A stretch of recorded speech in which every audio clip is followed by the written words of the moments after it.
The Great Controversy, 1888, Chapter 41, Desolation of the Earth. Her sins have reached unto heaven, and God hath remembered her iniquities. In the cup which she hath filled to her double. How much she hath glorified herself, and lived deliciously, so much torment and sorrow give her. For she saith in her heart, I sit a queen, and am no widow, and shall see no sorrow.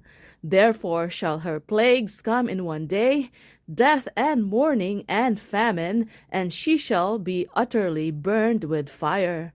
For strong is the Lord God who judgeth her, and the kings of the earth who have committed fornication and lived deliciously with her shall bewail her and lament for her, saying, Alas, alas, that great city Babylon, that mighty city, for in 1 hour is thy judgment come. Revelation 18, verses 5 to 10, verse 3, and verses 15 to 17. The merchants of the earth that have waxed rich through the abundance of her delicacies shall stand afar off for the fear of her torment, weeping and wailing and saying, Alas, alas, that great city that was clothed in fine linen and purple and scarlet and decked with gold and precious stones and pearls. For in 1 hour so great riches is come to naught. Revelation 18, verses 5 to 10, verse 3, and verses 15 to 17.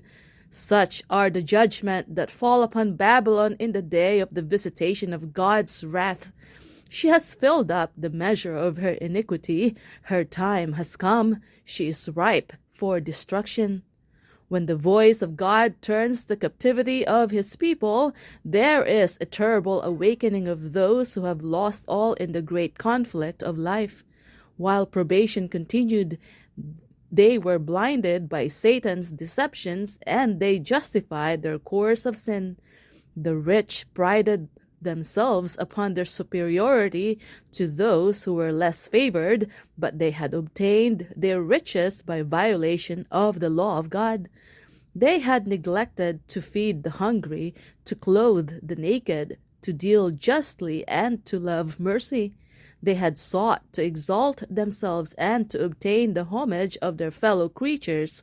Now they are stripped of all that made them great and are left destitute and defenseless. They look with terror upon the destruction of the idols which they preferred before their Maker. They have sold their souls for earthly riches and enjoyments, and have not sought to become rich toward God. The result is their lives are a failure. Their pleasures are now turned to gall, their treasures to corruption. The gain of a lifetime is swept away in a moment.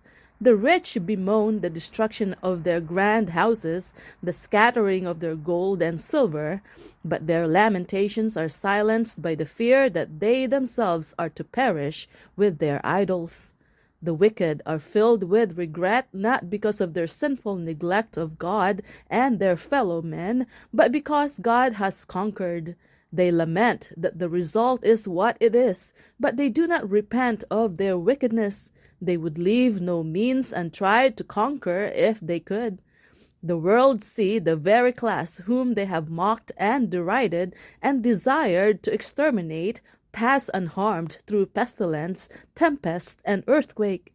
He who is to the transgressors of his law a devouring fire is to his people a safe pavilion. The minister who has sacrificed truth to gain the favor of men now discerns the character and influence of his teachings. It is apparent that an omniscient eye was following him as he stood in the desk, as he walked the streets, as he mingled with men in the various scenes of life. Every emotion of the soul, every line written, every word uttered, every act that led men to rest in a refuge of falsehood has been scattering seed, and now, in the wretched, lost souls around him, he beholds the harvest. Saith the Lord, They have healed the hurt of the daughter of my people slightly, saying, Peace, Peace when there is no peace. With lies ye have made the heart of the righteous sad, whom I have not made sad, and strengthened the hands of the wicked, that he should not return from his wicked way, by promising him life. Jeremiah 8 verse 11, Ezekiel 13 verse 22. Woe be unto the pastors that destroy and scatter the sheep of my pasture. Behold, I will visit upon you the evil of your doings. Howl, ye shepherds, and cry, and wallow yourselves in the ashes, ye principal of the flock, for your days for slaughter and for your dispersions are accomplished, and the shepherds shall have no way to flee, nor the principal of the flock to escape. Jeremiah 23 verses 1 and 2, and chapter 25 verses 34 and 35. Ministers and people see that they have not sustained the right relation to God. They see that they have rebelled against the author of all just and righteous law. The setting aside of the divine precepts have gave rise to thousands of springs of evil, discord, hatred, iniquity, until the earth became one vast field of strife, one sink of corruption. This is the view that now appears to those who rejected truth and chose to cherish error. No language can express the longing which the disobedient and disloyal feel for that which they have lost forever, eternal life. Men whom the world has worshipped for their talents and eloquence now see these things in their true light. They realize that they have forfeited by transgression, and they fall at the feet of those whose fidelity they have despised and derided, and confess that God has loved them. The people see that they have been deluded. They accuse one another of having led them to destruction, but all unite in heaping their bitterest condemnation upon the ministers. Unfaithful pastors have prophesied smooth things. They have led their hearers to make void the law of God and to persecute those who would keep it holy. Now, in their despair, these teachers confess before the world their work of deception. The multitudes are filled with fury. We are lost, they cry, and you are the cause of our ruin. And they turn upon the false shepherds. The very ones that once admired them most will pronounce the most dreadful curses upon them. The very hands that once crowned them with laurels will be raised for their destruction. The swords which were to slay God's people are now employed to destroy their enemies. Everywhere there is strife and bloodshed. A noise shall come even to the ends of the earth, for the Lord hath a controversy with the nations. He will plead with all flesh. He will give them that are wicked to the sword. Jeremiah 25 verse 31. For 6,000 years, the great controversy has been in progress. The Son of God and his heavenly messengers have been in conflict with the power of the evil one to warn, enlighten, and save the children of men. Now all have made their decision. The wicked have fully united with Satan in his warfare against God. The time has come for God to vindicate the authority of his downtrodden law. Now the controversy is not alone with Satan, but with men. The Lord hath a controversy with the nations. He will give them that are wicked to the sword. The mark of deliverance has been set upon those that sigh and that cry for all the abominations that be done. Now the angel of death goes forth, represented in Ezekiel's vision by the men with the slaughtering weapons, to whom the command is given, slay utterly old and young, both maids and little children and women, but come not near any man upon whom is the mark, and begin at my sanctuary, says the prophet. They began at the ancient men which were before the house, Ezekiel 9 verses 1 to 6. The work of destruction begins among those who have professed to be the spiritual guardians of the people. The false watchmen are the first to fall. There are none to pity or to spare. There are none to pity or to spare. Men, women, maidens, and little children perish together.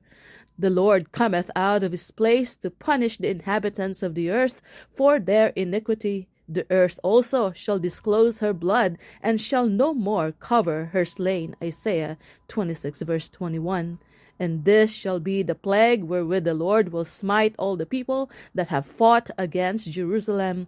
Their flesh shall consume away while they stand upon their feet, and their eyes shall consume away in their holes, and their tongue shall consume away in their mouth. And it shall come to pass in that day that a great tumult from the Lord shall be among them, and they shall lay hold every one on the hand of his neighbor, and his hand shall rise up against the hand of his neighbor. Zechariah 14 verses 12 and 13. In the mad strife of their fierce passions, and by the awful outpouring of God's unmingled wrath, fall the wicked inhabitants of the earth, priests, rulers, and people, rich and poor, high and low. And the slain of the Lord shall be at that day from one end of the earth even unto the other end of the earth. They shall not be lamented, neither gathered nor buried. Jeremiah 25 verse 33. At the coming of Christ, the wicked are blotted from the face of the whole earth, consumed with the spirit of his mouth, and destroyed by the brightness of his glory. Christ takes his people to the city of God, and the earth is emptied of its inhabitants. Behold, the Lord maketh the earth empty, and maketh it waste, and turneth it upside down, and scattereth abroad the inhabitants thereof. The land shall be utterly emptied and utterly spoiled, for the Lord hath spoken this word, because they have transgressed the laws, because they have transgressed the laws, changed the ordinance, broken the everlasting covenant. Therefore hath the curse devoured the earth, and they that dwell therein are desolate. Therefore the inhabitants of the earth are burned. Isaiah 24 verses 1, 3, 5, and 6.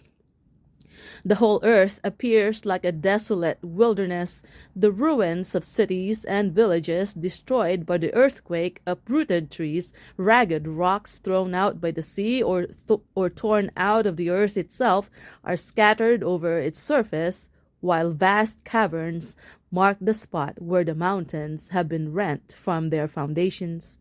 Now the event takes place, foreshadowed in the last solemn service of the Day of Atonement, when the ministration in the Holy of Holies had been completed, and the sins of Israel had been removed from the sanctuary by virtue of the blood of the sin offering. Then the scapegoat was presented alive before the Lord, and in presence of the congregation of high priests confessed over him all the iniquities of the children of Israel, and all their transgressions in all their sins, putting them upon the head of the goat. Leviticus 16 verse 21. In like manner, when the work of atonement in the heavenly sanctuary has been completed, then in the presence of God and heavenly angels and the host of the redeemed, the sins of God's people will be placed upon Satan. He will be declared guilty of all the evil which he has caused them to commit. And as the scapegoat was sent away into a land not inhabited, so Satan will be banished to the desolate earth, uninhabited and dreary wilderness. The Revelator foretells the banishment of Satan and the condition of chaos and desolation to which the earth is to be reduced, and he declares that this condition will exist for 1,000 years. After presenting the scenes of the Lord's second coming and the destruction of the wicked, the prophecy continues. I saw an angel come down from heaven, having the key of the bottomless pit and a great chain in his hand. And he laid hold on the dragon, that old serpent, which is the devil and Satan, and bound him 1,000 years, and cast him into the bottomless pit, and shut him up, and set a seal upon him, that he should deceive the nations no more, till the 1,000 years should be fulfilled, and after that he must be loosed a little season. Revelation 20 verses 1 to 3. That the expression bottomless pit represents the earth in a state of confusion and darkness is evident from other scriptures. Concerning the condition of the earth in the beginning, the Bible record says that it was without form and void, and darkness was upon the face of the deep. Genesis 1 verse 2. The world here translated deep is the same that in Revelation 20 verses 1 to 3 is rendered bottomless pit. Prophecy teaches that it will be brought back, partially at least, to this condition. Looking forward to the great day of God, the prophet Jeremiah declares, I beheld the earth, and lo, it was without form and void, and the heavens, and they had no light. I beheld the mountains, and lo, they trembled, and all the hills moved lightly. I beheld, and lo, there was no man, and all the birds of the heavens were fled. I beheld, and lo, the fruitful place was a wilderness, and all the cities thereof were broken down. Jeremiah 4 verses 23 to 27. Here is the home of Satan with his evil angels for 1,000 years. Limited to the earth, he will not have access to other worlds to tempt and annoy those who have never fallen. It is in this sense that he is bound. There are none remaining upon whom he can exercise his power. He is wholly cut off from the work of deception and ruin, which for so many centuries has been his sole delight. The prophet Isaiah, looking forward to the time of Satan's overthrow, exclaims, How art fallen from heaven, O Lucifer, son of the morning! How art thou cast down to the ground, which didst weaken the nations? Thou hast said in thine heart, I will ascend into heaven. I will exalt my throne above the stars of God. I will be like the Most High. Yet thou shalt be brought down to hell, to the sides of the pit. They that see thee shall narrowly look upon thee, and consider thee, saying, Is this the man that made the earth to tremble, that did shake kingdoms, that made the world as a wilderness, and destroyed the cities thereof, that opened not the house of his prisoners? Isaiah 14 verses 12 to 17. For 6,000 years, Satan's work of rebellion has made the earth to tremble. He has made the world as a wilderness and destroyed the cities thereof. And he opened not the house of his prisoners. For 6,000 years, his prison house has received God's people, and he would have held them captive forever. But Christ has broken his bonds and set the prisoners free. Even the wicked are now placed beyond the power of Satan, and alone his evil angels he remains. Even the wicked are now placed beyond the power of Satan, and alone with his evil angels he remains to realize the effect of the curse which sin has brought. The kings of the nations, even all of them, lie in glory, everyone in his own house, meaning the grave. But thou art cast out of thy grave like an abominable branch. Thou shalt not be joined with them in burial, because thou hast destroyed thy land and slain thy people. Isaiah 14 verses 18 to 20. For 1,000 years, Satan will wander to and fro in the desolate earth to behold the results of his rebellion against the law of God. During this time, his sufferings are intense. Since his fall, his life of unceasing activity has banished reflection, but he is now deprived of his power and left to contemplate the part which he had acted since first he rebelled against the government of heaven, and to look forward with trembling and terror to the dreadful future when he must suffer for all the evil that he has done and be punished for the sins that he has caused to be committed. To God's people, the captivity of Satan will bring gladness and rejoicing. Says the prophet, It shall come to pass in the day that the Lord shall give thee rest from thy sorrow, and from thy trouble, and from the hard service wherein thou wast made to serve, and thou shalt take up this proverb against the king of Babylon, here representing Satan, and say, How hath the oppressor ceased? The Lord hath broken the staff of the wicked, the scepter of the rulers that smote the peoples in wrath, with a continual stroke that ruled the nations in anger, with a persecution that none restrained. Isaiah 14 verses 3 to 6. During the 1,000 years between the first and the second resurrection, the judgment of the wicked takes place. The Apostle Paul points to this judgment as an event that follows the second advent. Judge nothing before the time until the Lord come, who both will bring to light the hidden things of darkness and will make manifest the counsels of the hearts. 1 Corinthians 4 verse 5. Daniel declares that when the Ancient of Days came, judgment was given to the saints of the Most High. Daniel 7 verse 22. At this time, the righteous reign as kings and priests unto God. John in the Revelation says, I saw thrones, and they sat upon them, and judgment was given unto them. They shall be priests of God and of Christ, and shall reign with him 1,000 years. Revelation 20 verses 4 and 6, 1 Corinthians 6 verses 2 and 3. It is at this time that, as foretold by Paul, the saints shall judge the world. Revelation 20 verses 4 and 6, and 1 Corinthians 6 verses 2 and 3. In union with Christ, they judge the wicked, comparing their acts with the statute book, the Bible, and deciding every case according to the deeds done in the body. Then the portion which the wicked must suffer is meted out according to their works, and it is recorded against their names in the book of death. Satan also and evil angels are judged by Christ and his people. Says Paul, Know ye not that we shall judge angels? Revelation 20 verses 4 and 6, and 1 Corinthians 6 verses 2 and 3. And Jude declares that the angels which kept not their first estate, but left their own habitation, he hath reserved in everlasting chains under darkness unto the judgment of the great day. Jude verse 6. At the close of the 1,000 years, the second resurrection will take place. Then the wicked will be raised from the dead and appear before God for the execution of the judgment written. Thus the Revelator, after describing the resurrection of the righteous, says, The rest of the dead lived not again until the 1,000 years were finished. Revelation 20 verse 5 and Isaiah 24 verse 22.